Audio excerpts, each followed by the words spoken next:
যে এই মাহফিলের একেবারেই সংলগ্ন বাড়িঘর থেকে মাহফিলে আসতে পারেন নাই, এমনও কপাল পোড়া খয়ের চারা মধ্যপাড়াতে আছে নাই? ও, যারা আস্তে করে বলছেন সব ওদের আত্মীয় আপনারা। সম্মানিত ভাইরা, এক সাহেব তার এক ড্রাইভার কিনে যাচ্ছেন একটি গানের অনুষ্ঠানে। তো রাস্তার মাঝে নামাজের সময় হচ্ছে। ড্রাইভার সাহেবকে বললেন, স্যার যদি সম্মতি জ্ঞাপন করতেন তাহলে জামাতে নামাজটা পড়ে নিতাম।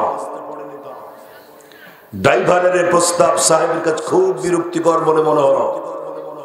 হ্যাঁ তরুণ, এই যে তরুণ, সামনে আসো, তোমরা সামনে আসো। এই ছেলেরা সামনে সামনে সামনে জায়গা আছে, আরো সামনে আসো, বসো বসো বসো বসো বসে। দায়িত্বশীল যারা আছেন এই কাজটি আপনারা করবেন। সাহেব, ড্রাইভারের এই প্রস্তাব সাহেবের কাছে খুব বিরক্তিকর বলে মনে হলো। তিনি মনে মনে ভাবলেন, বেটা যাচ্ছি গানের অনুষ্ঠানে আর রাস্তার মাঝখানে একটি নামাজের ফেকড়া বাঁধাই দিলি। নামাজ তার কাছে ফেকড়া মনে হলো। আসলেই নামাজ একটি ফেকড়া। সবাইকে কথা বলতে হবে।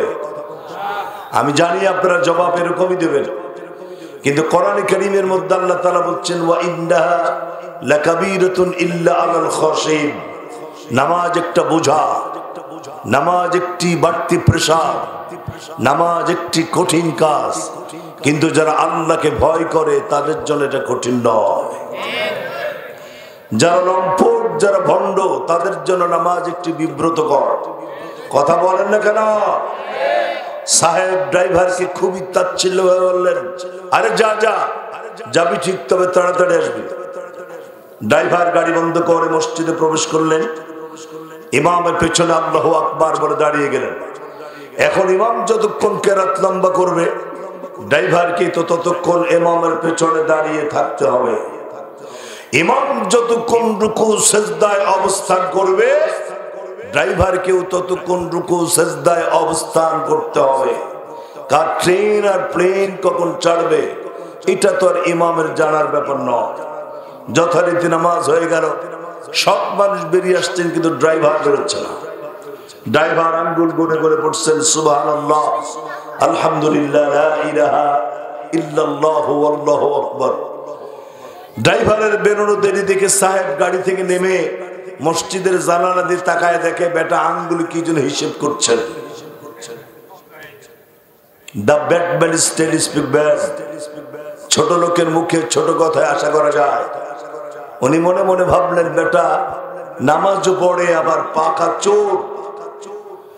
আমি যখন থাকি না তখন আমার গাড়িতে অন্য প্যাসেঞ্জার উঠায়া কত টাকা হয়েছে তা আঙ্গুল গুনে হিসেব করে দেখছে। চোরের মায়ের বড় গলা, একটা কথা আছে না? এই বাংলাদেশে যারা সব থেকে বেশি সন্ত্রাসী করেছে, সব থেকে বড় জঙ্গিবাদ করেছে, অশান্ত পরিবেশ তৈরি করেছে, মানুষ খুন করেছে, তারাই আমাদেরকে, ইসলামী আন্দোলনকারীদেরকে সন্ত্রাস বলে গালি দিতে পারে। কথা ঠিক কিনা? আর জোরে বলেন না কারো কথা ঠিক কিনা? সাহেব ড্রাইভারকে বললেন, আরে ড্রাইভার, সব মানুষ বেরিয়ে আসছে, তো তুমি বেরো না কেন? কে তোমারে বাধা দেয়? কোন শক্তি তোমাকে মসজিদ থেকে বেরোতে দেয় না? ড্রাইভার অত্যন্ত নির্ভীক ভাবে জবাব দিলেন, সাহেব, যেই শক্তি আপনাকে মসজিদে ঢুকতে দেননি সেই একই শক্তি আমাকে মসজিদ থেকে বেরোতে দিচ্ছে না। সুবহানাল্লাহ বললেন না? আরো জোরে বলা যাবে না সুবহানাল্লাহ? আমি এই দৃষ্টান্ত দিয়ে বোঝাতে চাই, আমরা যারা এসেছি আমাদের আসার তৌফিক কে দিয়েছেন? আল্লাহর নাম যদি আর একটু জোরে বলেন কবিরা গুনাহ হবে? তার সব শক্তি এক জায়গায় দিয়ে বলেন, আমাদের আসার তৌফিক দিয়েছেন কে? আর যারা আসলো না তাদের কেউ আসতে দেন নাই আমার আল্লাহ। সুতরাং আল্লাহ আমাদেরকে চুজ করেছেন, লাইক করেছেন, ভালোবেসেছেন, তাই আমরা কোরআনের মাহফিল আসতে পেরেছি। সো আমরা উইনার, আমরা বিজয়ী, আমরা সফলকাম। আলহামদুলিল্লাহ বলুন। সম্মানিত ভাইয়েরা, মাহফিল কর্তৃপক্ষ সিদ্ধান্ত নিয়েছেন 11:30টায় আলোচনা শেষ করা। আমি এটাকে খুবই গ্রিন সিগন্যাল মনে করেছি। তাতে আমরা 1.5 ঘন্টা মতো সময় আমাদের হাতে রয়েছে। দেখা যাক, এর মধ্যে তো কথা শেষ করা যাবে না, যতটুকু সম্ভব। প্রিয় ভাইরা, আমরা কোরআন থেকেই কথা বলবো। রাসূল বলেছেন, মান ক্বালা বিহি সাদাকা, কোরআন দিয়ে যারা কথা বলে তারাই সব থেকে সত্য কথা বলেন। আমি জিজ্ঞেস করতে চাই, এ কোরআনের থেকে বেশি সত্য কথা পৃথিবীতে আর আছে? নাই। ওয়ামান হাকামা বিহি আদালা, কোরআন দিয়ে যারা বিচার করেন তারাই তো ইনসাফ কায়েমকারী, তারাই ন্যায় বিচারক। কথা ঠিক কিনা? আমি জিজ্ঞেস করতে চাই, আমার দেশ প্রিয় বাংলাদেশ, এই দেশে কি ন্যায় বিচার আছে? সবাই কথা বলেন না কেন? কারণ বাংলাদেশের পার্লামেন্ট কোরআন দ্বারা পরিচালিত নয়। ওয়ামান দাঈ ইলাইহি হুদিয়া ইলা সিরাতুল মুস্তাকিম, কোরআন দিয়ে যারা মানুষকে দাওয়াত দেয় তারা একটি নির্ভরযোগ্য, একটি সঠিক জান্নাতের পথেই মানুষকে আহ্বান করলো। ওয়ামান আমিলা বিহি উজিরা, আর কোরআন দিয়ে যারা কাজ করে আল্লাহ তাদেরকে জান্নাত দান করবেন। সুবহানাল্লাহ, একটু জোরে, আরো জোরে, আরো জোরে। আমরা সেই কোরআন দিয়ে কথা বলবো। শুনবেন না পালাবেন? পালাবেন না কিন্তু কেউ, ঠিক আছে তো? আমি সূরা কাসাস আয়াত কারিমা 85 আমি আপনাদের জন্য তেলাওয়াত করেছি, যেখানে আল্লাহ রাব্বুল আলামিন বলছেন, ইন্নাল্লাযী ফারাদা আলাইকাল কোরআন, নিশ্চয় কোরআনকে জীবন বিধান করা হয়েছে। কোরআন হচ্ছে জীবন বিধান। জীবনের সব বিষয়ে বর্ণনা কোরআনের মধ্যে আছে না নাই? আচ্ছা, সব বিষয়ের বর্ণনা কোরআনের মধ্যে আছে। আল্লাহ তাআলা বলছেন,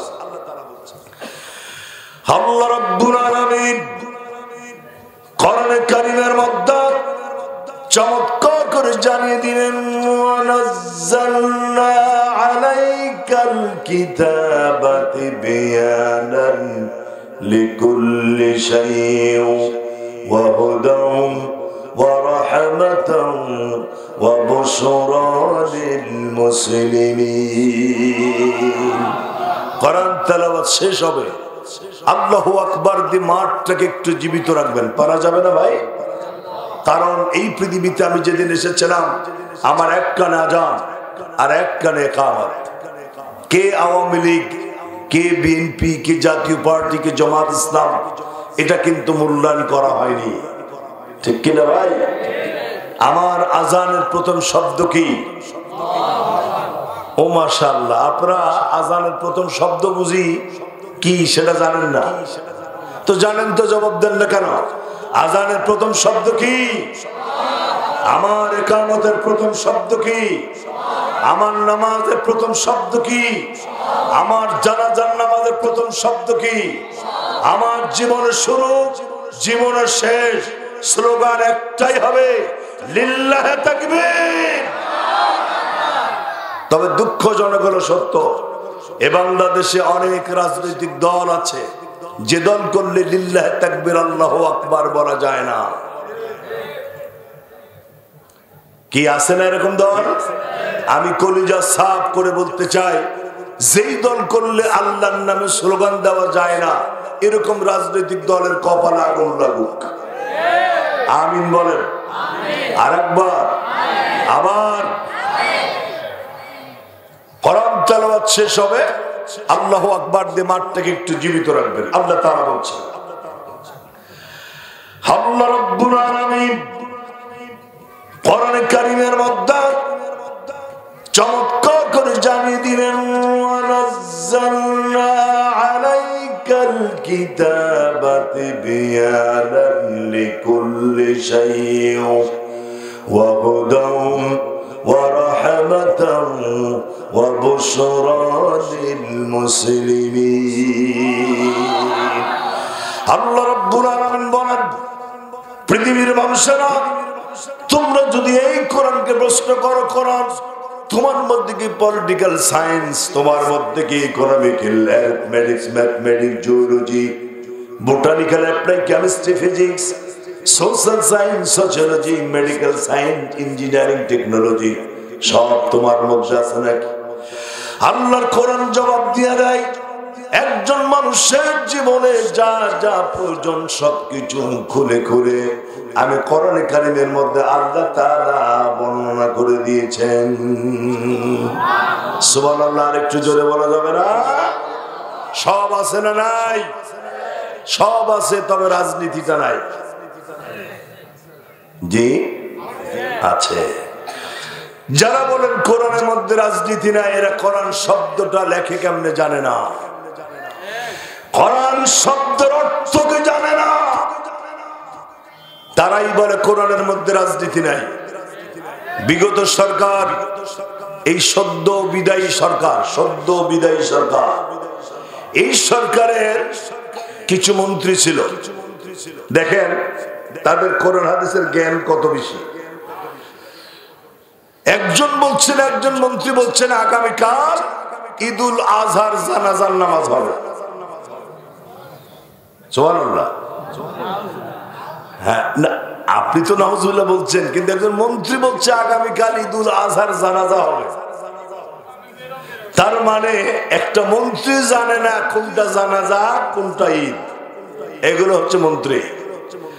আরেকজন বললেন বঙ্গবন্ধু শেখ মুজিবুর রহমানকে আল্লাহ জাহান্নামের একটা ভালো জায়গা দিও। কি বলেন, এই দোয়াটা কি কোনো আলেম করেছে না ওরা করেছে? যদি কোনো আলেম, কোনো ইমাম, কোনো মুয়াজ্জিন যদি এই ধরনের দোয়া করতেন তো কয়েক হাজার বার ফাঁসি হতো তার। ঠিক কিনা ভাই? এদেশের 18 কোটি মানুষের নেত্রী জানে না কোনটা কোরআন কোনটা হাদিস। উনি বলছেন লাকুম দীনুকুম ওয়ালিয়া দীন, এটা নাকি বুখারী শরীফ। ওনার পরে যার অবস্থান ওই সময়ে সৈয়দ আশরাফ, উনি বলছেন না এটা দোয়া কুনুত। শুনতেছেন কথা? আপনারা কি আছেন না চলে গেছেন? একটু হাত দেখান তো দেখি। লিল্লাহ তাকবীর। ঠিক আছে, হাত নামাও। আমি এই কথা বোঝাতে চাই যে আসলে ইসলামের সাথে যাদের সম্পর্ক নাই তাদের অবস্থানটা এরকমই হয়। ওই প্রধানমন্ত্রী উনি বললেন যে আমি প্রত্যেকদিন সকালবেলা উঠে জায়নামাজ খুঁজি। কি খোঁজে? জায়নামাজ উনি খোঁজে। তো জায়নামাজ খোঁজে কারা? যাদের নামাজের ঠিক নাই, একদিন পড়ে 1 মাস নাই। আর যারা প্রতিনিয়ত নামাজ আদায় করে তাদের জায়নামাজ তো হারায় না। কি বলেন আপনারা? তাদের জায়নামাজ ঠিক জায়গায় থাকে।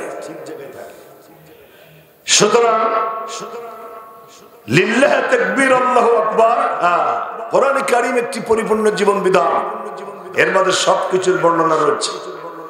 এই কোরআন দিয়ে যদি দেশ পরিচালিত হয় সেই দেশ হবে সুখী, সমৃদ্ধ।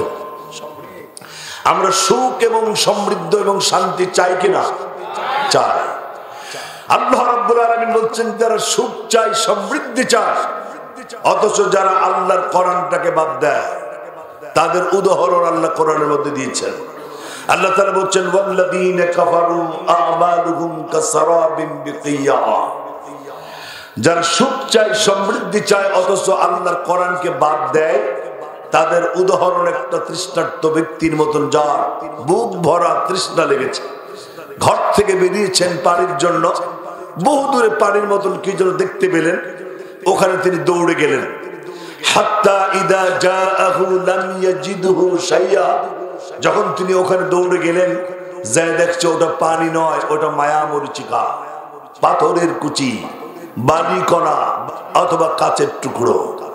আল্লাহ রাব্বুল আলামিন বলছেন মায়া মরিচিকা, কাচের টুকরো বা পাথরের কুচি দিয়ে কি কখনো তৃষ্ণার্ত ব্যক্তির তৃষ্ণা নিবারণ সম্ভব? আরে ভাই এত আসতে বলেন কেন? এভাবে কি কখনো তৃষ্ণার্ত ব্যক্তির তৃষ্ণা নিবারণ সম্ভব? এটা পানির মতন যতই দেখা যাক, এটা দিয়ে কিন্তু পানির কাজ হয় না। তেমনি করে মানুষের তৈরি করা মতবাদ যতই সুন্দর মনে হয়, এটা দিয়ে মানুষের সুখ এবং শান্তি আশা করা যায় না। আমি আরেকটা দৃষ্টান্ত দিয়ে মূল বক্তব্যে যেতে চাই। আপনারা বিরক্ত হচ্ছেন না তো? একজন মানুষের বাড়িতে আগুন লেগেছে, কয়েক চারেকার বাড়িতে আগুন লেগেছে, উনি আগুনকে নিভানোর জন্য এলাকার মানুষের সাহায্য সহযোগিতা চাইলেন। বললেন যে ভাই, আমি তো আগুনে পড়ে শেষ হয়ে যাচ্ছি, তোমরা আমার আগুনটা নিভানোর একটু সাহায্য করো। লোকটির ডাকে সাড়া দিলেন এলাকার সর্বস্তরের জনগণ। একজন কেরোসিনের দোকানদার, উনি কেরোসিনের দোকান থেকে কেরোসিনের ব্যারেল নিয়ে দৌড়াচ্ছেন আগুন নিভানোর জন্য, ওইটাই না আগুনের মধ্যে ঢেলে দিলেন। আরেকজন পেট্রোল, আরেকজন অকটেন, আরেকজন ডিজেল, সব এনে আগুনের মধ্যে ঢেলে দিলেন। আরেকজন গার্মেন্টস এর মালিক, উনি শাড়ি আর লুঙ্গি ট্রাক ভরে এনে আগুনের মধ্যে ঢেলে দিলেন। আরেকজনের চাউলের মিল আছে, উনি কয়েকশো বস্তা ধানের গুঁড়া এনে আগুনের মধ্যে ঢেলে দিলেন। আরেকজন কাঠের মিল আছে, উনি কয়েকশো বস্তা কাঠের টুকরো এটা এনে আগুনের মধ্যে ঢেলে দিলেন। আমার বিশ্বাস এভাবে আগুন নিভানো যাবে?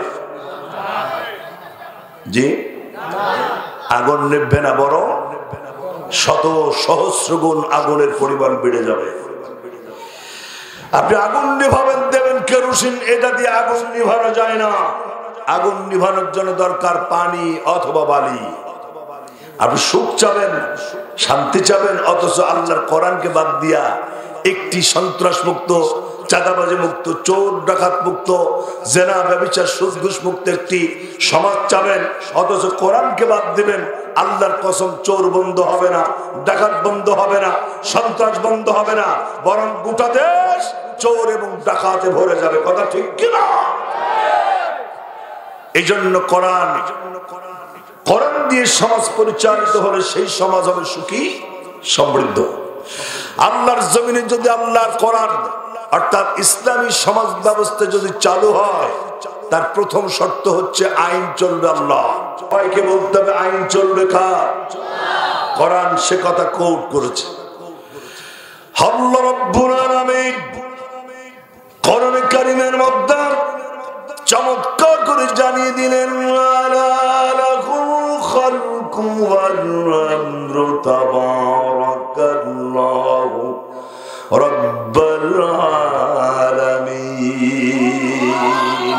সাবধান হয়ে যাও, সৃষ্টি যার, আইন চলবে তার। সৃষ্টিকার আল্লাহর নাম আরো জোরে বলতে হবে, সৃষ্টিকার। আইন চলবে কার? চলছে কার?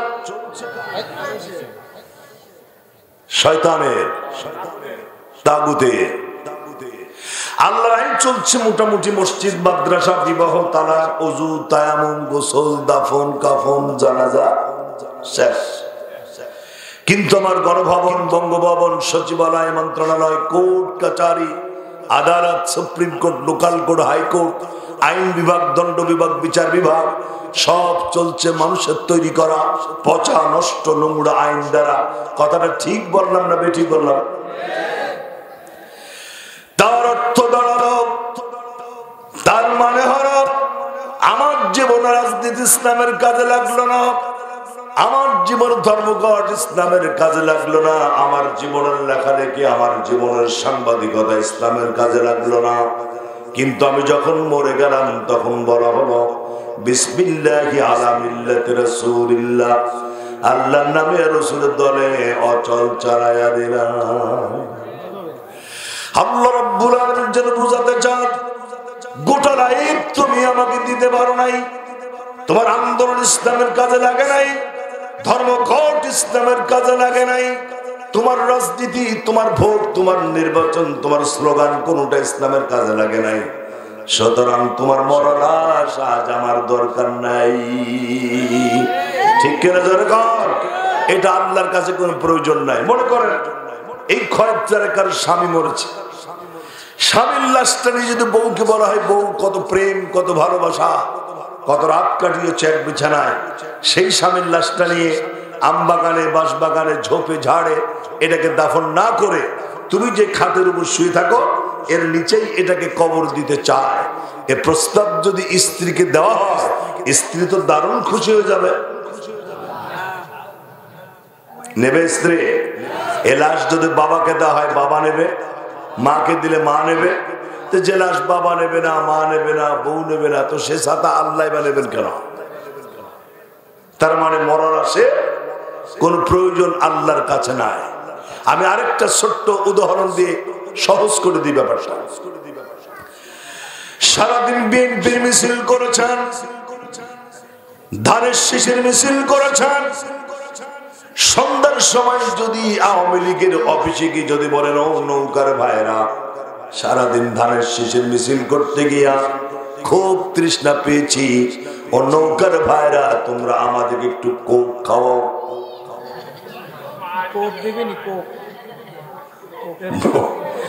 সারাদিন ধানের শীষের মিছিল করে নৌকার অফিসে গিয়ে কি কোক চাইলে পাওয়া যাবে? সারাদিন নৌকার মিছিল করেছেন, মানববন্ধন করেছেন, নির্বাচনী কর্মকাণ্ড চালিয়ে ক্লান্ত পরিশ্রান্ত দেহ নিয়ে সন্ধ্যার সময় যদি ধানের শীষের অফিসে এসে বলেন ও ধানের শীষের ভাইয়েরা সারাদিন নৌকার পক্ষে মিছিল মিটিং সেটিং করতে গিয়া খুব ক্ষুধা পেয়েছি, ও বিএনপির ভাইরা তোমরা আমাদের একটু বিরিয়ানি খাওয়াবে নাকি? সারাদিন নৌকার মিছিল করে যদি ধানের শীষের অফিসে বিরিয়ানি না পাওয়া যায়, ধানের শীষের মিছিল করে যদি নৌকার অফিসে কোক না পাওয়া যায়, তাহলে সারা জীবন আন্দোলন করলেন ধর্মনিরপেক্ষ মতবাদের পক্ষে, লড়াই করলেন পুঁজিবাদের পক্ষে, আপনি নির্বাচন করলেন গণতন্ত্র ধর্মনিরপেক্ষ মতবাদের পক্ষে, সমাজতন্ত্রের পক্ষে, পুঁজিবাদের পক্ষে, অথচ আপনার নির্বাচন ইসলামের কাজে লাগলো না, আপনার ধর্মঘট ইসলামের কাজে লাগলো না। এখন মরার উপরে জান্নাতে যেতে চান, জান্নাতে যাওয়া যাবে নাকি? সহজ কথা, ব্রেনকে কাজ দিলে ব্রেন আপনাকে সহজ করে দেবে। আল্লাহ রাব্বুল আলামিন বলছেন ওয়া মা খুতালাফতুম ফীহি মিন শাইইন ফাহুকমুহু ইলাল্লাহ। লিল্লাহ তাকবীর। আল্লাহ তাআলা বলছেন যত সমস্যা তোমরা পড়ো সব সমস্যার সমাধানের জন্য তোমরা আল্লাহর কাছে প্রত্যাবর্তন করো, কোরআনের কাছে যাও, সব সমস্যার সমাধান দিতে পারে আল কোরআন, এখান থেকে সমাধান নিতে হবে। আল্লাহ রাব্বুল আলামিনের পরে বলেন ইয়াকুলুনা খাল্লানা মিনাল আমরি মিন শাইইন কুল ইন্নাল আমরা কুল্লুহু লিল্লাহ। সেই সময়ে আল্লাহর নবীকে কাফের একটা প্রস্তাবনা দিল, আসো আমরা আইন 50-50 করে ভাগ করে নিই, তোমার আল্লাহর আইন চলুক, আমাদের আইনও আদাওয়াদি চলুক, এরকম একটা প্রস্তাব তারা দিয়েছিল। আল্লাহ তাআলা রাসূলকে জানিয়ে দিলেন কুল ইন্নাল আমরা কুল্লুহু লিল্লাহ, হে রাসূল আপনি শুনিয়ে দেন আইন একমাত্র আল্লাহর চলবে, এই ব্যাপারে আল্লাহ কারোর সাথে কোনো কন্ডিশনে যেতে মোটেই প্রস্তুত নয়। কারণ সৃষ্টি যার, আইন চলবে তা। বলুন না সৃষ্টিকার, এটা পুরুষের মতো জোরে বলেন না, কারণ সৃষ্টি করেছেন কে? আইন চলবে কার? সম্মানিত ভাইরা, কিছু কিছু জিনিস আল্লাহ নিজের হাতে কন্ট্রোল করেছেন, আল্লাহ মানুষের হাতে ছেড়ে দেন না। তার মধ্যে যেমন আকাশের বৃষ্টি, সূর্যের আলো, অক্সিজেন, চাঁদের আলো, বাতাস, এগুলো আল্লাহ সব নিজের হাতে কন্ট্রোল করেছেন। সুবহানাল্লাহ বলবেন না? এটা যদি আল্লাহ মানুষের হাতে ছেড়ে দিতেন সমস্যা ছিল। মনে করেন 2024-25 সেশনে বাচ্চাগুলো কিন্তু বসাই দেন, এই বাচ্চাগুলো কিন্তু বসিয়ে দেন, বাবা তোমরা বসো, ভেতরে বসো, হ্যাঁ বসো বসো বসো, সোনামণিরা বসো। আল্লাহ রাব্বুল আলামিন যদি মনে করেন 2024-25 সেশনে যত আকাশের বৃষ্টি হবে, এই বৃষ্টির ডিস্ট্রিবিউশনের দায়িত্ব যদি আল্লাহ কোনো গভর্নমেন্টের হাতে দিতেন, সরকারের হাতে দিতেন, সরকারকে যদি বলা হতো এই বছরে যত বৃষ্টি হবে তুমি জনগণের মধ্যে যথাযথভাবে এটা বন্টন করবো, এই দায়িত্ব যদি সরকারের হাতে থাকতো তাহলে তো বিরোধী দল ঠিক মতন পানি পেত না। কি বলেন আপনারা? বিরোধী দলকে ঠিক মতো পানি পেত? যখন পানির দরকার তখন পানি দেওয়া হতো না, আর যখন পানির কোনো প্রয়োজন নাই কপাট সব খুলে দিত। যেমন আমার পার্শ্ববর্তী দেশ ভারত, এই ভারত যখন আমার পানির দরকার তখন পানি দেয় না, আর আমার যখন পানির কোনো প্রয়োজন নাই কপাট সব খুলে দেয়। কথা বলেন, কথা বলেন। এই ভারত আমাদের কখনোই বন্ধু হতে পারে না। আর জোরে বলতে হবে, কথা ঠিক কিনা? এই ভারতে কয়েকবার আল্লাহর কোরআনটাকে বাজেয়াপ্ত করার জন্য ভারতের হাইকোর্টে রিট করা হয়েছে। এই ভারতে অসংখ্য মসজিদ ভেঙে মন্দির বানানো হয়েছে। এই ভারতের 550 বছরের বাবরি মসজিদ ভেঙে রাম মন্দির বানানোর পরিকল্পনা গ্রহণ করা হয়েছে। অতএব ভারত আমাদের বন্ধু হতে পারে না, কথা ঠিক কিনা?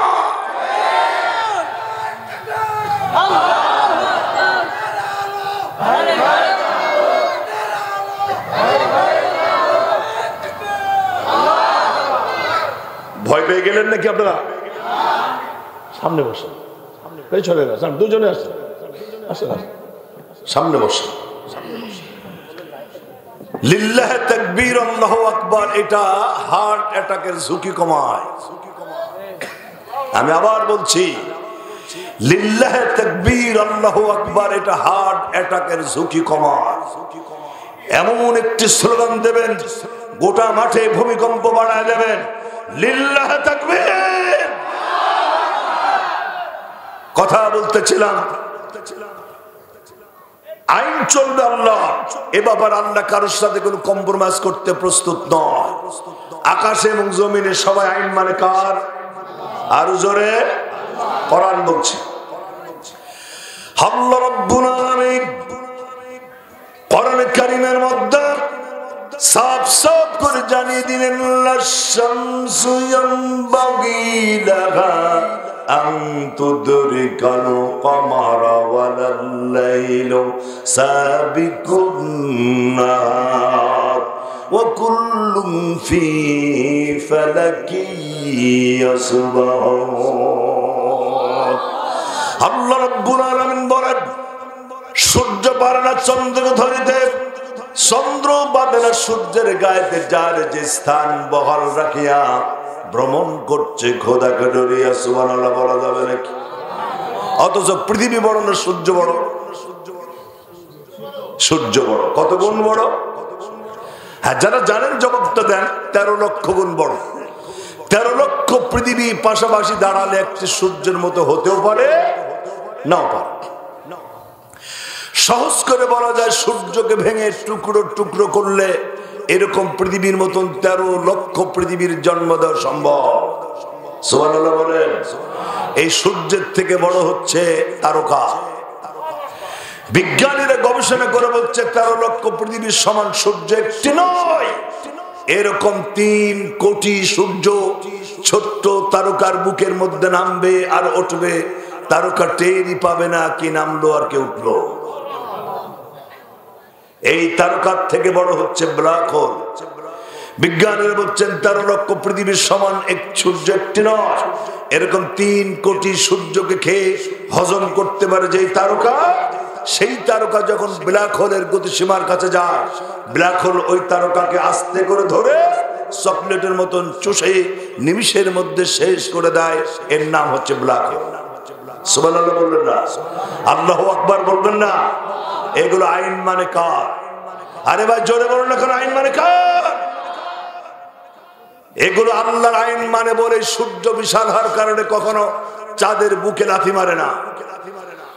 তারকা বিশাল হওয়ার কারণে কখনো সূর্যকে থাপ্পড় দিয়ে উপর থেকে নিচে নামায় দেয় না, কারণ এগুলো আইন মানে কার? আমার বাংলাদেশেও যদি কোরআনের আইন চলতো, চোর থাকতো না, ডাকাত থাকতো না, টেন্ডার বাজে থাকতো না। কথা ঠিক কিনা? সব থেকে মজার কথা হলো এই, আমার দেশের একটা কুকুর আর একটা কুকুর আইন মানে না। দেখেন, আমি একটু বলি, মিলাই নেন। কুমারখালীর কুত্তা যদি খুকসায় যায়, হিরো না জিরো? আমার কথা কি বুঝতে আপনাদের সমস্যা হচ্ছে? আচ্ছা, তাহলে একটু নড়াচড়া করবেন। কুমারখালীর খুকসার কুত্তা যদি রাজবাড়ি যায়, রাজবাড়ির কুত্তা যদি গোয়ালন্দের ঘাটে যায়, গোয়ালন্দের কুত্তা যদি আবার পাংশায় আসে, যার যার এলাকার নেতা সেই সে, কেউ কারোর মাতবারে মানে না। কথা বলেন, কথা বলেন। এই বাংলাদেশে একটা রাম ছাগল আর একটা ছাগলের আইন মানে না, একটা গাধা আর একটা গাধার আইন মানে না, একটা ব্যাঙ আর একটা ব্যাঙের আইন মানে না, এমনকি একটা কুকুর আর একটা কুকুরের আইন মানে না, অথচ মানুষ মানুষের গোলামি করে, মানুষ কুকুরের থেকেও খারাপ। আইন চলবে কার? আর জোরে, আর জোরে। সবাই আইন মানে আল্লাহ। কোরআন বলছে, আমার যুবকেরা, তরুণেরা, জওয়ানেরা, কথা খুব ভালো করে শুনতে হবে। আল্লাহ রাব্বুল আলামিন এই কোরআন কারীমের মধ্যে সব কথা জাতির জন্য প্রেজেন্টেশন করে দিলেন। ওয়ালাকুম আসলামা মান ফিস সামাওয়াতি ওয়াল আরদ তাওআন ওয়া কারাহা। লিল্লাহি তাকবীর। আল্লাহ রাব্বুল আলামিন বলেন, ছোট্ট পিঁপড়া থেকে শুরু করে হাতি পর্যন্ত, টুনটুনি পাখি থেকে শুরু করে গল পাখি, চুনোপুটে থেকে শুরু করে তিমি মাছ, এই পৃথিবীতে যত প্রাণী আছে, যা খালি চোখে দেখা যায় আর যা খালি চোখে দেখা যায় না, সমস্ত প্রাণীগুলো ইচ্ছে আর অনিচ্ছায় আল্লাহর সামনে মাথা তারা নত করে দেয়। সুবহানাল্লাহ বলা যাবে নাকি? একটি গাছের ডাল, একটি পাখি কিচির মিচের আওয়াজ, কেউ বলে বউ কথা কম, আবার কেউ বলে একটু খোকা হম, ব্যাংটার ঘ্যাঙর ঘ্যাঙর আওয়াজ, বাতাস তার সনসন আওয়াজ, পানি তার কলকল আওয়াজে ছুটে চলেছে। আমরা অনেকেই মনে মনে ভাবি, মনে হয় পাখিটির বউ কথা বলে না, অভিমান করেছে, রাগ করেছে, সেই যে শুনছি বউ কথা বউ কথা কয় না। আবার অনেকেই মনে মনে চিন্তা করতে পারেন, বুঝি এই বাড়িতে কোনো সন্তানাদি হয় না, তাই তো পাখিগুলো সন্তানের জন্য দোয়া করে, একটা খোকা হয়, একটা খোকা হয়। অথচ আল্লাহ রাব্বুল আলামিন বলেন, পাখিগুলো বউ কথা কয়, একটা খোকা কিছুই বলে না, বরং প্রতিটি পাখি আপন ভাষায় আল্লাহ তাআলা জিকির করতে থাকে। সুবহানাল্লাহ বলা যাবে নাকি? সাব্বাহালিল্লাহি মা ফিস সামাওয়াতি ওয়া মা ফিল আরদ ওয়া হুয়াল আজিজুল হাকীম। আকাশে যা, জমিনে যা, সব তাসবিহ পড়ে কার? কারণ সকল ক্ষমতার মালিক কে? একটু জোরে। আল্লাহ রাব্বুল আলামিন কোরআন কারীমের মধ্যে সাফ সাফ করে জানিয়ে দিলেন, তাবারাকাল্লাযী বিয়াদিহিল মুলক ওয়া হুয়া আলা কুল্লি শাইইন কাদির। সমস্ত রাজত্বের চাবিকাঠি কার হাতে? আপনারা কি বিরক্ত হচ্ছেন? জি, একটু হাত দেখান তো দেখি আমাকে। লিল্লাহি তাকবীর। আচ্ছা, কিন্তু কেমন যেন একটু অস্বস্তি বোধ মনে হচ্ছে। মাহফিলের পাশ দিয়ে মানুষ চলাচল করছে, এমনকি মেয়েরাও চলাফেরা করছে, এটা কেমন কথা? আমার মাথায় আসে না। দিব্যি মাহফিল হচ্ছে, দিক দিয়ে চলাচল করছে মানুষ। মানুষের চরিত্র যে একটা রাম সাগরের মতো, কোরআন আল্লাহ এটা বলে দিয়েছে। রাম সাগরের কান ধরে যদি বলেন পরের জমিতে যাবি না, কান ছেড়ে দেবেন, মাথায় বাড়ি মারে বলবে কিছুই তো বুঝি নেই, ছেড়ে দেবেন, পরের জমিতে চলে গেছে। 3 দিন পরে আপনার কাছে খবর আসলো আপনার ছাগলের জেল হয়েছে। জেল বোঝেন কিনা? ও বোঝেন না। 3 দিন পরে ছাগলের মালিক উকিল ধরে ছাগলের জামিন আনলেন। এবার ছাগলকে বাড়ি এনে কোরআনের বিভিন্ন আয়াত, বিশুদ্ধ হাদিস যদি পড়ে পড়ে ছাগলকে শোনাতে পারে যে পরের জমিতে যাওয়া ঠিক না, এটা কবিরা গুনাহ, কিয়ামতের জাহান্নামে যাবে, এইভাবে যদি ছাগলকে বোঝানো যায়, আমার বিশ্বাস ছাগল আর পরের জমিতে যাবে না, ও আরো বেশি যাবে, কারণ 3 দিন না খেয়ে আছে। মানুষের চরিত্র একটা ছাগলের মতো। আল্লাহ দুঃখের সাথে সেজন্য বলেছেন, উলাইকা কাল আনআম, এরা 4 ভাই জানোয়ার, বালহুম আদল, এর থেকেও খারাপ। বুঝতে পারি না? এই যাও কোথায় তোমরা? এদিক কোথায় যাও? রাস্তাটা বন্ধ করে দেন আপনারা। প্রিয় ভাইরা, আসলে আমার মাহফিলের তো এবছরের সব থেকে ছোট্ট একটি মাহফিল আজকে। এত কম লোক নিয়ে আমি এবছর প্রথম কথা বলছি। তো এই মানুষগুলো যদি আপনার একটু অ্যাটেনশন না থাকে, আমরা তো কোরআন দিয়ে কথা বলার চেষ্টা করছি, আমরা কিন্তু বাজে কথা একেবারেই বলছি। এই জন্য কোরআন দিয়ে কথা যতক্ষণ হবে কোনো গুনাহ হবে না, আর যতক্ষণ বসে থাকবেন কোনো গুনাহ হবে না। সুবহানাল্লাহ বলা যাবে না।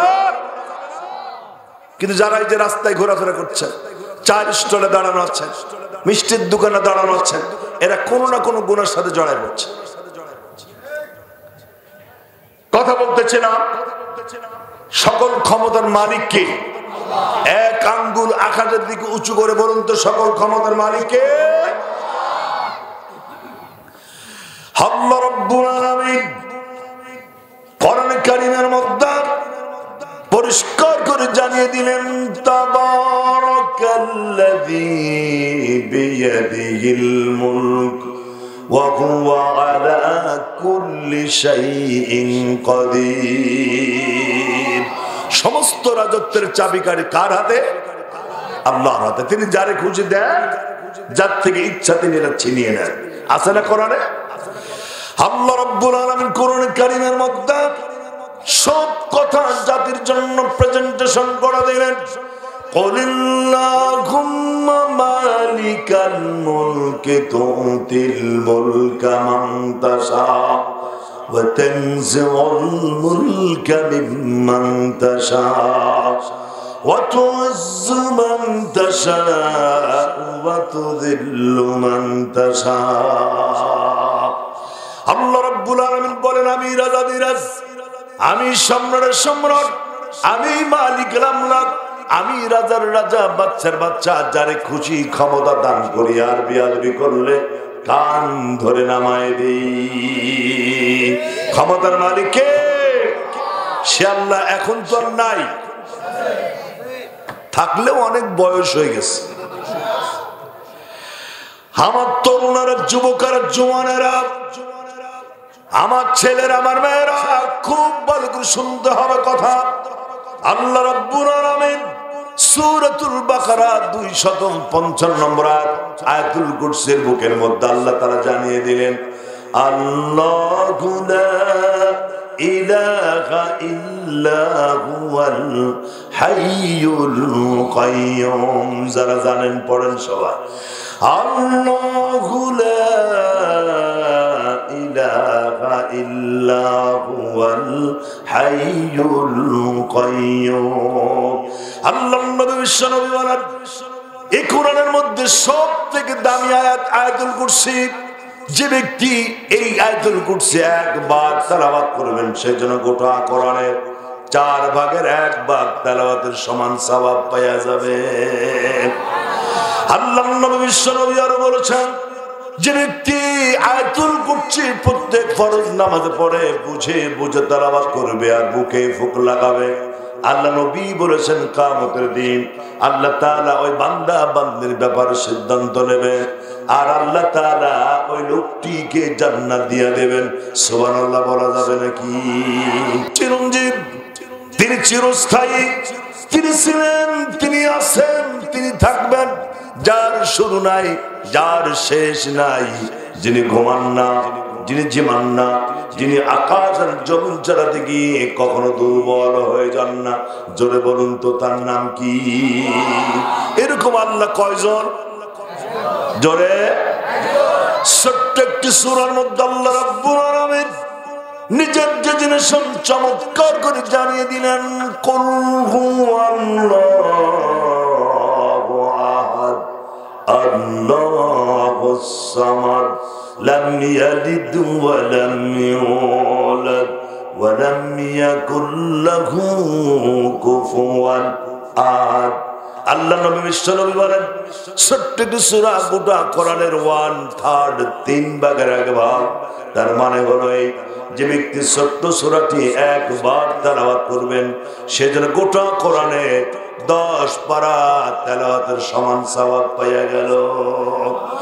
আল্লাহ নবী বিশ্বনবী আরো বলেন, যে ব্যক্তি এই সূরাটি 3 বার তেলাওয়াত করবেন, সেজন্য গোটা কোরআন তেলাওয়াতের সমান সওয়াব পাওয়া যাবে। নবীজি আরো বলেন, যে ব্যক্তি ছোট্ট সূরাটি 10 বার তেলাওয়াত করবেন, তার জন্য আল্লাহ তাআলা জান্নাতের মধ্যে একটা বাড়ি বানায় দেবেন। সুবহানাল্লাহ বলা যাবে নাকি? জোরে সোরে জিকির করুন সুবহানাল্লাহ, আলহামদুলিল্লাহ, লা ইলাহা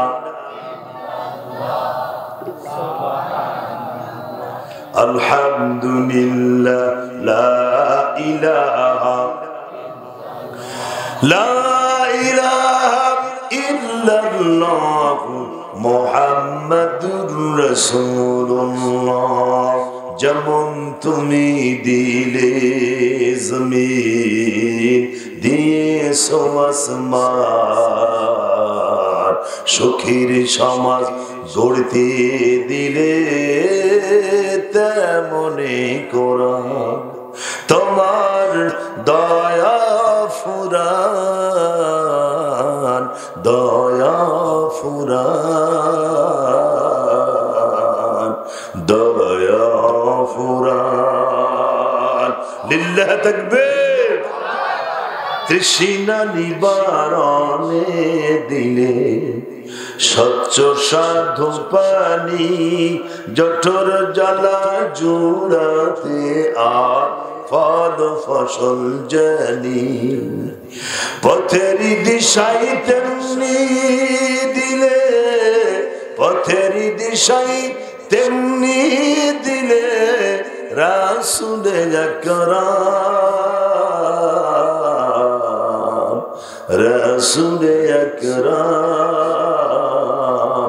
রাসূলে আকরাম। যেমন তুমি দিলে জমিন দিয়েছো আসমান, সুখের সমাজ গড়তে দিলে তেমনি কোরআন তোমার দয়া ফুরান, দয়া ফুরান, দয়া ফুরান। লিল্লাহ তাকবীর। আরো জোরে লিল্লাহ তাকবীর।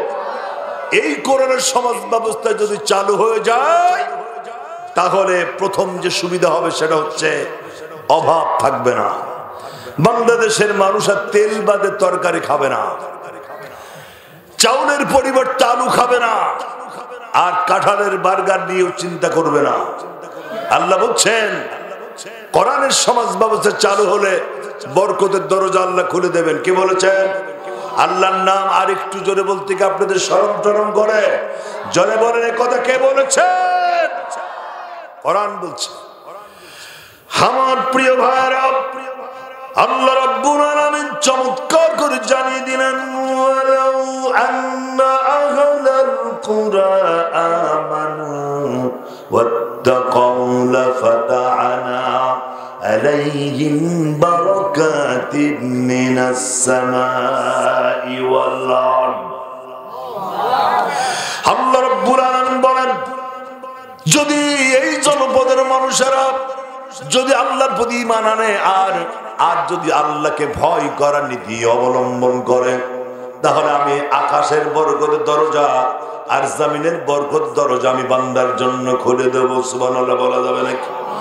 ফালইয়াবুদু রাব্ব হাযাল বাইতিল্লাযী আত'আমাহুম মিন জু'ইন ওয়া আমানাহুম মিন খাউফ।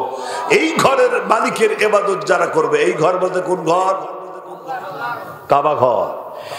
কাবা ঘরের মালিকের ইবাদত যারা করবে, তাদের খোদার সময় আল্লাহ খাবার দেবে আর ভয়ের সময় নিরাপত্তা দান করবে।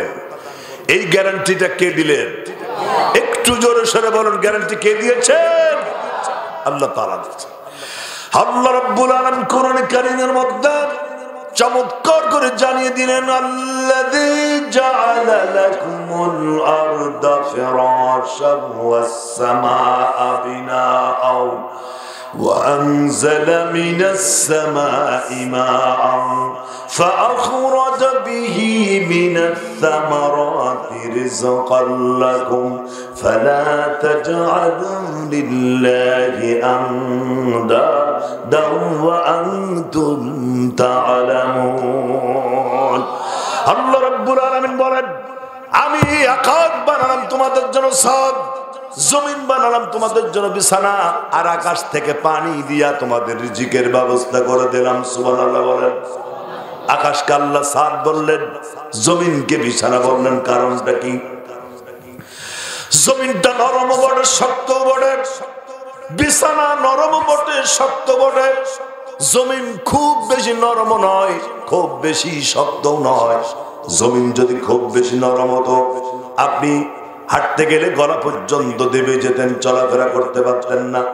আবার জমিনটা যদি খুব বেশি শক্ত হতো, পাথরের মতন অথবা লোহার মতো যদি শক্ত হতো, তাহলে খন্তা দিয়া, শাবল দিয়া, লাঙ্গলের ফলা দিয়া, কোদাল দিয়ে জমিনকে আপনি নড়াতে পারতেন না। কথা ঠিক কেনা? জোরে বলেন। জমিনটাকে আল্লাহ যেভাবে বানিয়েছেন, বিছানা বলেছেন, বিছানা খুব বেশি নরম নয়, বেশি শক্ত নয়। জমিনটা নরম বটে, শক্ত বটে। জমিন কোন দিক থেকে নরম করান সে কথা কোট করেছে আল্লাহ রাব্বুল আলামিন বলছেন, আফারাআইতুম মা তাহারুনা আনতুম তাজরাউনাহু আম নাহনুল যারিউন। আল্লাহ রাব্বুল আলামিন বলেন, পৃথিবীর মানুষেরা, তোমরা কি চোখে দেখো না? তোমাদের কি চোখ নাই? তোমাদের কি বিবেক নাই? তোমরা কি চোখে দেখো না?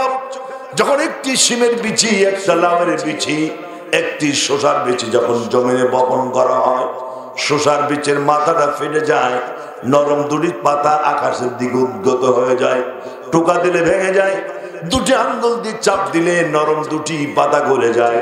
এই নরম দুটি পাতা জমিন ভেদ করে যখন উদ্গত হয়ে গেল, এই দৃশ্য দেখে মনে হয় আল্লাহ তারা জমিনটাকে নরম বানিয়েছেন। সুবহানাল্লাহ বলা যাবে নাকি? জমিন আবার কোন দিক থেকে শক্ত? যখন এই জমিনের উপরে 10 তলা, 20 তলা, 50 তলা, 100 তলা বিল্ডিং যখন লক্ষ কোটি টন ওজনে দাঁড়ায় থাকে, জমিনের মধ্যে বিল্ডিংটা ঢুকে যায় না। এই দৃশ্য দেখে মনে হয় আল্লাহ তারা জমিনটাকে শক্ত বানিয়েছেন। সুবহানাল্লাহ বলা যাবে নাকি? আল্লাহ রাব্বুল আলামিন মানুষের খাবারের ব্যবস্থা করেছেন। শুধু মানুষের খাবার নয়, আল্লাহ তার সমস্ত প্রাণীকুলের খাবারের ব্যবস্থা করেছেন। কথাটা ঠিক কিনা জোরে বলেন। ছোট্ট একটা পিঁপড়া, আল্লাহ রাব্বুল আলামিনকে বলছেন, রব্বুল আলামিন, আমি তো 6 মাস ইনকাম করি, 6 মাস বসে থাকি, আমি তো না খেয়ে মারা যাবো। পিপিলিকা দলবল ছাড়িয়ে কা কোথায় যাও যাও ভাই বলি, শীতের সঞ্চয় চাই, খাদ্য খুঁজে দিছে তাই 6 পায়ে পিল চলি। আছে নাকি এরকম কবিতা? এই কবিতা দিয়ে প্রমাণ করা হলো পিঁপড়া শীতকালে বসে বসে খায়, শীতকালের সঞ্চয় তিনি বাকি 6 মাসে সেরে নেয়। পিঁপড়া আল্লাহ রাব্বুল আলামিন বলছেন, রব্বুল আলামিন, আমি তো 6 মাসের ইনকামে বছর চলার আমার কথা নয়, আমি তো না খেয়ে মারা যাব। আল্লাহ রাব্বুল আলামিন পিঁপড়াকে ওহী নাযিল করে জানায় দিলেন, পিঁপড়া কোনো চিন্তা করো না, তোমার শরীরে আমি এক্সট্রা কিছু ক্ষমতা দিয়া দিলাম, আলাদা কিছু শক্তি দিয়া দিলাম, তুমি চিন্তা করো না। পৃথিবীর প্রাণীবিজ্ঞান গবেষণা করেছেন, তারা বলছেন এই পৃথিবীতে যত প্রাণী আছে তার মধ্যে একটি প্রাণী যার নাম পিঁপড়া। এই পিঁপড়া তার শরীরে যে ওজন আছে তার থেকে 200 গুণ ওজনের কোন জিনিস দাঁত দিয়ে কামড়ে ধরে কল্লার উপরে উঁচু করে এক প্রান্ত থেকে আর এক প্রান্তে নিয়ে যেতে পারে। পিঁপড়ার খাবার কে দেন? আপনাকে আসেন না চলে গেছেন? খুব পেছনে যারা আছেন একটু হাত তোলেন তো, খুব পেছনে। তো আপনারা তো জীবিত আছেন, তো কথা বলছেন না কেন? হ্যাঁ ঠিক আছে, ঠিক আছে। আল্লাহ রাব্বুল আলামিন কি আরেকটা প্রাণী অভিযোগ দিল, প্রাণীর নাম হচ্ছে শকুন। শকুন বলছে, রব্বুল আলামিন, আমি যখন মাটির পৃথিবী থেকে আকাশে উড়ি, 3 থেকে 3.5 মাইল উপরে উড়ি, এত দূর থেকে তো আমি আমার খাবার চিনতে পারবো না, না খেয়ে মারা যাব। আল্লাহ রাব্বুল আলামিন শকুনের প্রতি ওহী নাযিল করে জানায় দিলেন, শকুন কোনো চিন্তা তুমি করো না, তোমার চোখের পাওয়ার এত বেশি করে দিলাম, 3 মাইল দূর থেকেই বলতে পারবা কোন জায়গায় তোমার মরা গরু পড়ে আছে। এই পৃথিবীতে আরেকটা প্রাণী যার নাম শামুক। শামুক চেনেন তো? শামুক বলছে রব্বুল আলামিন আমার গতি সব থেকে স্লো, ঘন্টায় 22 ইঞ্চি। ঘন্টায় কয় ইঞ্চি? 22। প্রাণীবিজ্ঞান গবেষণা করে বলেছেন এই পৃথিবীর সব থেকে স্লো গতি সম্পন্ন প্রাণী যার নাম শামুক, যত জোরেই দৌড়াক না কেন 1 ঘন্টায় 22 ইঞ্চির বেশি যেতে পারে না। শামুক বলছে রব্বুল আলামিন আমি তো কোনো প্রাণী শিকার করে খেতে পারি না। যখন স্রোতের মোহনায় সামনের দরজা খোলা রাখি, সামনে কোনো খাবার আসলে ক্ষমতার মধ্যে থাকলে সেটা ধরে ধরে খায়, কিন্তু পানি যদি শুকায় যায় না খেয়ে আমি মারা যাব। আল্লাহ রাব্বুল আলামিন শামুকের মতো ওহী নাযিল করে জানিয়ে দিলেন শামুক তুমি কোনো চিন্তা করো না, তোমার প্রাণ শক্তি জীবন শক্তি এত শক্ত বানায় দিলাম 3 বছর পর্যন্ত কিচ্ছু না খেয়ে থাকবি, মরবি না। এই পৃথিবীতে আর একটা প্রাণী জানলাম ওই পোকা। ওই পোকা বলছে রব্বুল আলামিন বাদুর তো দিনের বেলা দেখে না রাতে দেখে, তারপরে সামসিকাও দিনে দেখে না রাতে দেখে, হুতুম পেশাও তাই, কিন্তু আমি তো দিনেও দেখি না রাতেও দেখি না, আমি তো না খেয়ে মারা যাব। আল্লাহ রাব্বুল আলামিন ওই পোকার প্রতি ওহী নাজিল করে জানায় দিলেন কোনো চিন্তা তুমি করো না, ঘর থেকে বেরোনোর সাথে সাথে সামনে যা বাঁধবে সেটাই তোর খাবার হয়ে যাবে। সুবহানাল্লাহ বলা যাবে নাকি? যার কারণে একটা ওই পোকার সামনে যদি কাগজ বাঁধে কাগজ খাবার, কাপড় বাঁধলে কাপড় খাবার, কাঠ বাঁধলে কাঠ খাবার, বাঁশ বাঁধলে বাঁশ খাবার, খড় বাঁধলে খড় খাবার, চট বাঁধলে চট খাবার, এমনকি মাটি পর্যন্ত খাবার। সুবহানাল্লাহ। আগামীকাল কইন কে দেন খাবার? আরো জোরে। সমস্ত প্রাণীকুলের খাবারের ব্যবস্থা আল্লাহ করেন। সে আল্লাহ এখন নাই তো? আল্লাহ যদি সব প্রাণীর খাবার দিতে পারেন তাহলে ইমাম সাহেবের খাবার বুঝে আল্লাহ দিতে পারেন না? তার ইমাম সাহেবরা কথা বলতে পারে না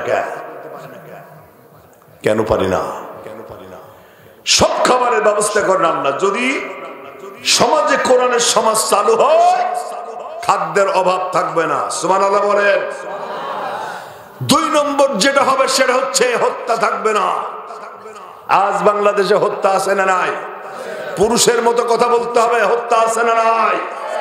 এই হত্যার বিচার হয় না। পিলখানায় হত্যা করলো কারা? হ্যাঁ, আটকে গেছেন দেখছেন? ওই যে ওনারা হত্যা করছে, ওনারা মিলায় নেন। এই বাংলাদেশের সদ্য বিদায়ী যে সরকার, এরা এই হত্যার সাথে জড়িত। কথা বলা লাগে না?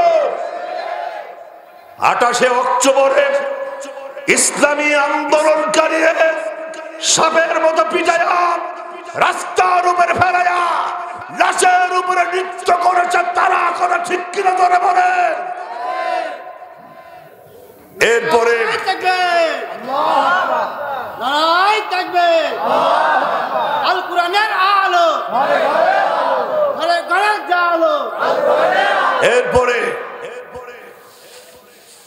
এরপর শাপলা চত্বর হত্যা করলো কারা? ওরা সব হত্যা তারা করেছে। নিজেরা হত্যা করে অন্যের উপরে দোষ চাপিয়েছে। কথা বলেন না কেন? আমার প্রিয় ভাইয়েরা, আমার প্রিয় বন্ধুগণ, ইসলামী রাষ্ট্র ব্যবস্থা ক্ষমতা আসলে, ইসলামী রাষ্ট্র ব্যবস্থা চালু হলে যত্র তত্র হত্যা থাকবে না। ঠিক কিনা জোরে বলেন? এই হত্যার শাস্তির ব্যবস্থা হবে ইসলামী রাষ্ট্র, ইসলামী সমাজ ব্যবস্থায়। আল্লাহ রাব্বুল আলামিন হত্যাকে ঘৃণা করেছেন। হত্যার সঙ্গে ইসলামের কোন সম্পর্ক নাই, জঙ্গিবাদের সঙ্গে ইসলামের কোন সম্পর্ক নাই। কোরআন সে কথা কোট করেছে। আল্লাহ রাব্বুল আলামিন বলছেন, ওয়া মান ইয়াকতুল মুমিনান মুতাআম্মিদান ফাজাযাউহু জাহান্নাম খালিদান ফিহা ওয়া গাদিবাল্লাহু আলাইহি। আল্লাহ রাব্বুল আলামিন বলেন, যারা অন্যায়ভাবে কোন মুমিনকে হত্যা করবে, কোন মুসলমানকে অন্যায়ভাবে হত্যা করবে, তার জায়গা জাহান্নাম থাকবে সেখানে চিরকাল। আর আল্লাহ তাআলা লানত অভিসম্পাদ তাদের উপরে। এই দিয়ে প্রমাণিত হয়ে গেল ইসলাম হত্যাকে সাপোর্ট করে না। ইসলামে কোনো হত্যা নাই, কোনো মারামারি কাটাকাটি নাই। আল্লাহ তাআলা আরেক জায়গায় বলছেন, মান কাতালা নাফসান বিগাইরি নাফসিন আও ফাসাদিন ফিল আরদি ফাকান্নামা কাতালান নাস জামিআ। আল্লাহ রাব্বুল আলামিন বলেন, যে ব্যক্তি অন্যায়ভাবে একজন মানুষকে হত্যা করলো, একটি মানুষকে হত্যা করলো, সেজন্য তামাম দুনিয়ার মানুষ হত্যা করার গুনাহ তার আমলনামায় যোগ হয়ে গেল। ওয়ামান আহইয়াহা ফাকান্নামা আহয়ান নাস জামিআ। তেমনি করে যে ব্যক্তি একজন মানুষের জীবন বাঁচাই দিল, সেজন্য তামাম দুনিয়ার মানুষের জীবন বাঁচাই দেওয়ার সওয়াব পেয়ে গেল। সুবহানাল্লাহ বলেন। আমার তরুণের যুবকেরা, তুমি তো দলে একটি পজিশন পাওয়ার জন্য মানুষ খুন করেছিলে, নেতাকে খুশি করতে গিয়া মানুষের নামে মামলা দিয়েছ, সন্ত্রাসী করেছো, মানুষ খুন করেছো। কথাটা ঠিক কিনা জোরে বলেন। তুমি যাকে হত্যা করলে, তুমি যে মেয়েকে সাদা শাড়ি পরালে, আল্লাহর কসম তোমার বউ সাদা শাড়ি পরে রাস্তায় দাঁড়ায় থাকবে, তোমারে খুঁজে পাবে না। তুমি যে সন্তানকে এতিম বানালে, আল্লাহর কসম তোমার সন্তান এতিম হয়ে রাস্তায় দাঁড়ায় থাকবে, আব্বা আব্বা বলে তোমারে খুঁজে পাবে না। তুমি যে বাবাকে সন্তান হারা করালে, তোমার বাপ তোমাকে হারাবে, তোমাকে খুঁজে পাবে না। তুমি যাকে মারলে, হত্যা করলে, শহীদ করেছো, মানুষ তার জন্য শোকাহত হবে, চোখের পানি ছাড়বে, মানুষ তার জন্য কাঁদবে, চোখের পানি ছাড়বে, তার জানাজা হবে, দাফন হবে, কাফন হবে। কথাটা ঠিক কিনা জোরে বলেন। কিন্তু যুবক শুনে রাখো, তোমারও মরণ হবে, তোমার মরণে জাতি শোকাহত হবে না, কেউ চোখের পানি ছাড়বে না, কেউ আহা পর্যন্ত করবে না, তোমার জানাজা হবে না, দাফন হবে না, কাফন হবে না, তোমার লাশ খাবে বাংলাদেশের কুত্তায় আর শিয়ালে। কথাটা ঠিক কিনা বলে জোরে বলুন। সুতরাং হত্যা ইসলামে হত্যা না। এই পৃথিবীতে যত হত্যা হয়েছে, এর সাথে মুসলমানদের সংশ্লিষ্টতা একেবারেই নাই। যেমন কোরিয়ার যুদ্ধে 4,93,00,000 মানুষ মারা গেল, এই হত্যার সাথে মুসলমানদের সংশ্লিষ্টতা কতটুকু? জার্মান জাপানের যুদ্ধে প্রায় 1 কোটির কাছাকাছি মানুষ মারা গেল, হত্যা হলো, এই হত্যার সাথে মুসলমানদের সম্পর্ক কতটুকু ছিল? বিগত বিশ্বযুদ্ধে 6 কোটির উপরে মানুষ হত্যা হলো, এরপরে 15 কোটি মানুষ তার ঘর বাড়ি জ্বালিয়ে পুড়িয়ে ছারখার হয়ে গেল, 2.5 কোটি মানুষ তার ঘর বাড়ি ছাড়লো, এবং সামনে পৃথিবীর 100 বছরের খাবার নষ্ট হলো। এর সাথে মুসলমানদের সংশ্লিষ্টতা কতটুকু ছিল? কমিউনিস্টরা চীনে 1 কোটির উপর মানুষ হত্যা করলো, হিটলার একাই 60 লক্ষ মানুষ খুন করলো, চেঙ্গিস খান একাই 1.25 কোটি মানুষ খুন করলো, আফগানে অসংখ্য মানুষ মারা হলো, তারপরে বসনিয়ায় মারা হলো, কাশ্মীরে মারা হলো, মায়ানমারে মারা হলো, চেচনিয়ায় মারা হলো, এরপরে প্যালেস্টাইনে মারা হচ্ছে। প্রত্যেকটা হত্যার সাথে জড়িত ইহুদি এবং খ্রিস্টানেরা। কথা ঠিক কিনা? ইসলামের সাথে জঙ্গিবাদের কোনো সম্পর্ক নাই, অথচ কাম করে ওরা দোষ দেয় আমাদের। কাম করে গোপালের নাম হয় দাড়িওয়ালা। কথা বলেন না কেন? এই পৃথিবীতে অশান্তি পরিবেশ তৈরি করেছে ইসলাম বিদ্বেষীরা। এই পৃথিবীতে মানুষ যত খুন করেছে, প্রত্যেকটা খুন করেছে ইসলাম বিদ্বেষীরা। ইসলাম প্রিয় মানুষের সাথে এই হত্যা জঙ্গিবাদের কোনো সম্পর্ক নাই। ইসলামী রাষ্ট্র যদি প্রতিষ্ঠা হয়, আর একটা লাভ হবে, সেটা হচ্ছে জেনা থাকবে না। আমি এই কথা বলেই শেষ করবো কথাটা। বড় ভাইরা, আমাদের যে সময় দেওয়া হয়েছে তার থেকে 10 মিনিট অথবা ইতিমধ্যেই ক্রস হয়ে গেছে। আমরা শেষ প্রান্তে যে কথাটা বলতে চাই, আল্লাহ তাআলা বলছেন ইসলামী রাষ্ট্র ব্যবস্থা চালু হলে জেনা থাকবে না। সুবহানাল্লাহ বলবেন না? আর জোরে বলবেন না সুবহানাল্লাহ? আজকে সমাজে জেনা আছে না? না, ঘরে ঘরে জেনা ঢুকে পড়েছে। হাতের জেনা, চোখের জেনা, মুখের জেনা, পায়ের জেনা। আজকে এঢাল এঢাল মেয়েদেরকে রাস্তায় নামিয়ে দেওয়া হয়েছে, বাংলাদেশকে আজ উলঙ্গ করে ফেলা হয়েছে। প্রাপ্তবয়স্ক মেয়েদেরকে সুইমিং পুলে সাঁতার শিখানোর নাম নিয়ে অর্ধ নগ্ন করে সুইমিং পুলে নামিয়ে দেওয়া হয়েছে, আর নেতা নেত্রীরা গ্যালারিতে বসে করতালি দিচ্ছে। আসেন না চলে গেছেন? ফুটবল খেলায় মেয়েদেরকে নামিয়ে দিয়ে দেশের নেতা নেত্রীরা গ্যালারিতে বসে করতালি দিচ্ছে। লজ্জাও নাই, শরমও নাই, বেহায়া। ঠিক কিনা তারা বলেন? ইসলামে এই নগ্নতা বেহায়াপনা নাই। লা তাকরাবুজ জিনা ইন্নাহু কানা ফাহিশাতান ওয়া সাআ সাবিলা। আল্লাহ তাআলা বলেন জিনা করা তো দূরের কথা, জিনার কাছেও যাওয়া যাবে না। এমন পোশাক পরা যাবে না যে পোশাক পরলে জিনার প্রতি মানুষ উৎসাহিত হয়। এমন নাটক দেখা যাবে না যে নাটক মানুষকে জিনার প্রতি অনুপ্রাণিত করে। এমন ম্যাগাজিন, এমন পত্রিকা পড়া যাবে না যে ম্যাগাজিন মানুষকে জিনার প্রতি অনুপ্রাণিত করে। সব থেকে মারাত্মক একটা আপনার মাথা নষ্ট হয়ে যাবে। আয-যানি লা ইয়ানকিহু ইল্লা যানিয়া। আল্লাহ তাআলা বলছেন জিনাকারী পুরুষ কখনো জিনাকারী নারী ছাড়া বিবাহ করে না। বুঝেন নাই? না বুঝলে কথা বলবেন কেন আপনারা? আল্লাহ বলছেন জিনাকারী পুরুষ জিনাকারী নারী ছাড়া কাউকে বিয়ে করে না। আপনি যদি জিনা করেন আর যদি তওবা না করেন, তাহলে আপনার বউ আপনাকে বিছানায় পাশে শোয়ায় জিনা করবে, আপনি টের পাবেন না। কি বুঝলেন? এর থেকে মারাত্মক কথা আর কি হতে পারে? আপনি সারা জীবন জিনা করবেন আর আপনার বউ সতী সাদী হবে। একটা সতী সাদী মেয়ের সাথে আপনার সম্পর্ক হবে, ব্যাপারটা এমন নয়। এজন্য ইসলামী রাষ্ট্র সমাজ ব্যবস্থা চালু হলে জিনা ব্যভিচার থাকবে না। এলাকায় তো পুকুর আছে, নাই? পুকুর আছে, পুকুরের মধ্যে সাপও থাকে, ব্যাঙও থাকে। সাপ আর ব্যাঙ পরস্পর বন্ধু না শত্রু? শত্রু। অথচ দুইজনই দোয়া করার না পুকুরের পানি যেন না শুকায়। পানি শুকালে সাপেরও সমস্যা, ব্যাঙেরও সমস্যা।